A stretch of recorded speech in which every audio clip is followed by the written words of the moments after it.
পুজো পাঠ, বন্দনা, শঙ্খধ্বনি, উলুধ্বনিতে বরণ করা হয় মুখ্যমন্ত্রীকে। ফুলমালায় অভ্যর্থনার পর গোশালা দর্শন এবং বন্দনা, হোম যজ্ঞে আরাধনা চলে, আর তারপরেই ডুমুরজোলা কোলাঘাট হয়ে কাঁথির শান্তিকুঞ্জে যান মুখ্যমন্ত্রী। তবে এই মুহূর্তে যে ছবি আপনারা দেখছেন মায়াপুরের ইস্কন মন্দির, সেখানে পুজো পাঠ বন্দনা করেন মুখ্যমন্ত্রী শুভেন্দু অধিকারী। গোশালায় গোমাতার সেবা এবং গোমাতাকে খাওয়ানোর কর্মসূচিও ছিল আজকের এই সফরে, এবং এই কর্মসূচির শেষেই মায়াপুরের মূল চন্দ্রোদয় মন্দিরেও তিনি গিয়েছিলেন।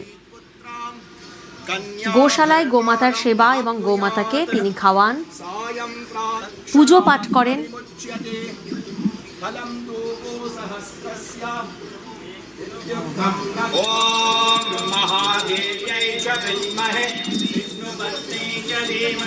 সাধু সন্তদের সঙ্গে সৌজন্য বিনিময় সেরে তিনি সোজা পৌঁছে যান ইস্কনের গোশালায়। সেখানে গোমাতার বিশেষ পুজো করেন মুখ্যমন্ত্রী শুভেন্দু অধিকারী। আর গোশালায় গোমাতার সেবা এবং গোমাতাকে খাওয়ানোর পরেই মায়াপুরের মূল চন্দ্রোদয় মন্দির, সেখানে যান মুখ্যমন্ত্রী শুভেন্দু অধিকারী। সেখানেও বিশেষ পুজো পাঠ এবং যজ্ঞ অনুষ্ঠানে যোগ দেন মুখ্যমন্ত্রী।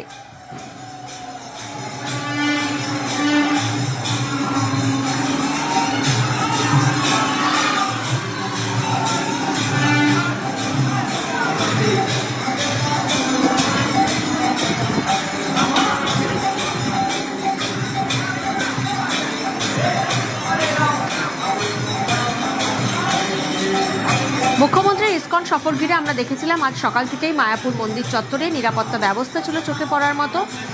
দৃশ্যত উৎসবের মেজাজ আজ দেখা যায়। কীর্তনের তালে তালে শুভেন্দু অধিকারীকে স্বাগত জানানো হয় ইস্কনে। রঞ্জিত প্রতিনিধি এই মুহূর্তে আমাদের সঙ্গে রয়েছেন, সরাসরি রঞ্জিতের কাছে যাব। রঞ্জিত, আমরা দেখেছিলাম 21শে মে বেলুর মঠে গিয়ে মহারাজদের সঙ্গে দেখা করেন শুভেন্দু অধিকারী, এবং আজ মুখ্যমন্ত্রী হওয়ার পর প্রথম ইস্কন সফরে গোমাতা সেবা, হোমযজ্ঞ, দৃশ্যত আধ্যাত্মিক এই সফর। তবে এই সফরের তো রাজনৈতিক গুরুত্বও রয়েছে রঞ্জিত।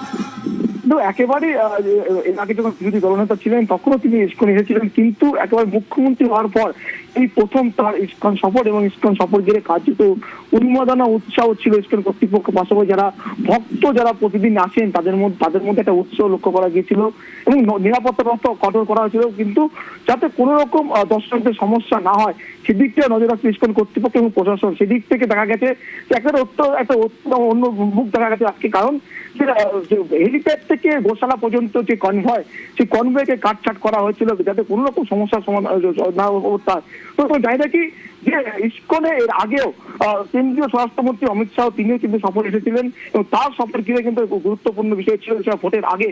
কিন্তু ভোটের আগে শুভেন্দু অধিকারী নিজে তিনি যখন মুখ্যমন্ত্রী হয় তখন আসেন, কিন্তু আজ মুখ্যমন্ত্রী হওয়ার পর তার এই সফর ধর্মীয় অনুষ্ঠানে যোগ দেওয়ার ব্যাপার হলেও রাজনৈতিক তাৎপর্য রয়েছে। কারণ নদিয়া জেলা বরাবরই কিন্তু কয়েক বছর থেকে 19 সাল থেকে দেখা গেছে যে একবারে বিজেপির যে কেন্দ্রবিন্দু হয়ে উঠেছিল, তার কিন্তু পরপর ভোটের যে কর্মসূচি দেখা গেছে 19, 21, 24 এবং 2026, সেখানে কিন্তু পরপর কিন্তু তাদের যে ভোট বাক্স কিন্তু ক্রমশ বেড়েছে, এবং কোথাও কমেনি কাছ থেকে। কারণ 17টি আসনের মধ্যে 14টি আসন কিন্তু তারা জয়লাভ করেছে 2026 নির্বাচনে, এবং নবদ্বীপ কেন্দ্র, সেই কেন্দ্রে দীর্ঘদিন তৃণমূল কংগ্রেসের হাতে ছিল, সেটাও কিন্তু তারা দখল করতে পেরেছে। ফলে রাজনৈতিক একটি অঙ্ক রয়েছে।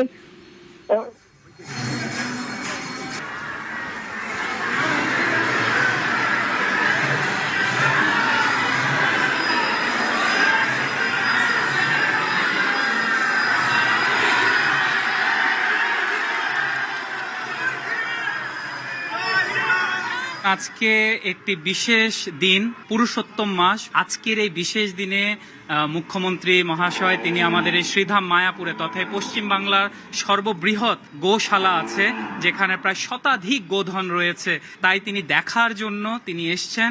সমস্ত বৈদিক নিয়ম আদিগুলো পালন করার মাধ্যমে তিনি যজ্ঞে আহুতি প্রদান করেছেন। তিনি গোমাতার পদধৌত করিয়েছেন, ষোড়শোপচারে মায়ের পুজো করেছেন, মাকে ভোজন করিয়েছেন, বস্ত্রদান, মাল্যদান আদি সমস্ত কিছু করানোর পর বিশেষ একটা দক্ষিণা তিনি দিয়ে গেছেন এই গোশালার গোধন দান হিসেবে।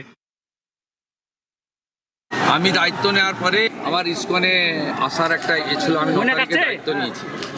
ইসকনে এসে রাধা মাধবের দর্শন করা, গোমাতার সেবা করা, শ্রীলা প্রভুপদর চরণে প্রণাম নিবেদন করা, প্রভু শ্রী চৈতন্যদেবকে স্মরণ করা, প্রার্থনা করা, কীর্তন শোনা, ভজন শোনা এবং গীতার বাণীকে গ্রহণ করে আগামী দিনে মানুষের কল্যাণে যাতে আমরা কাজ করতে পারি, পশ্চিমবঙ্গ যাতে আগের মতো তার গীত গৌরব ফিরতে পারে, সেই প্রার্থনা নিয়ে এসেছি। আমার অন্তর এখানে আছে, আমি এখানে হৃদয়ের সঙ্গে এসেছি। আমি একজন সনাতনী, আমি ইসকনের পরম ভক্ত। আমরা একসঙ্গে অনেক কাজ করব, অনেক কাজ করতে হবে।